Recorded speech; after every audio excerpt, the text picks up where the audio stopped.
যেটা শুনতে পাওয়া গেছে এখনো পর্যন্ত, ওই আমাদের লোকাল থানার গাড়ি ঘোরাঘুরি করছিল হাইওয়েতে, তখন দেখতে পাই যে একটা গাড়ি এসে দাঁড়িয়ে একটা ব্যাগ নামাচ্ছে। তো দেখে সন্দেহ হয়, ওরা কাছে গিয়ে যায়, যে কথা বলে।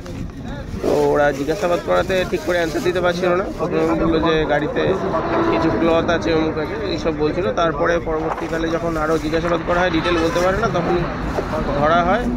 ধরে তারপরে একজনকে পাওয়া গেছে, আর একজনকে এখনো পাওয়া যায়নি, আর একজন পালিয়েছে। আমরা চেষ্টা করছিল বলে জানতে পারলাম।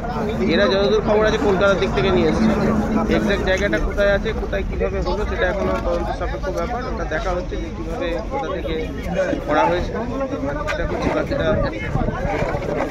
গ্রেপ্তার করে একজনকে বলা হচ্ছে, জিজ্ঞাসাবাদ করা হচ্ছে কীভাবে করেছে।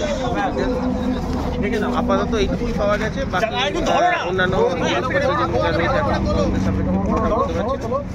তদন্তের চেষ্টা করা হচ্ছে বাকিকে খুঁজে বার করা এবং পুরো ডিটেলসটা বার করা, যে কীভাবে মারলো, কোথায়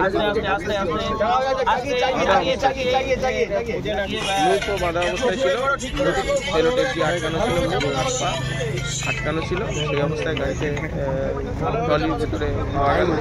বড় একটা নিয়ে এই